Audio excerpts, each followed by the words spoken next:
let's turn an SVG into a 3D design for a wood inlay. So starting in Silhouette Studio, you are just going to duplicate your design, and on the second design that you duplicated, you are going to right click and release the compound path. Now you can fill these layers with colors. I am actually using the wood pattern fill so that I can get the visual. You won't be able to export with the pattern fill on there, but you will have 3 pieces. So you'll have the solid background, you'll have the inlay, and then you'll have the frame, and you want to export them all as an SVG so you can open up in Xtool Creative Space, and then all you need to do is begin to laser cut them. So this is just the 3mm wood board from Xtool. I am using my Xtool P2, and I'm just using their default 3mm wood settings to cut this. So once they are all cut, and I did mask, and that was just to avoid the charring on the edges. Once they are cut, you can get all those little teeny pieces out and then just glue everything together. So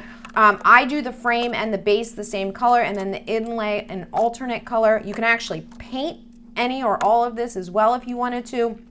Everything will be completely flat, and these come out really great. I love the two-tone look. It's perfect for fall, for wood projects.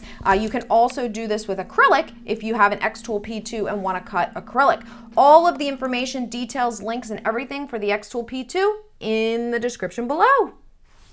Looking for more tips, tricks, and hacks in Silhouette Studio? Make sure you hit subscribe, and don't forget to check out Silhouette U, which is my membership website. You can get 7 days free, one-on-one chat with me, exclusive videos that I don't put here on YouTube, and a whole lot more. Not into that? That's all right. I got the free blog too at silhouetteschoolblog.com. Thousands of free tutorials that you can check out.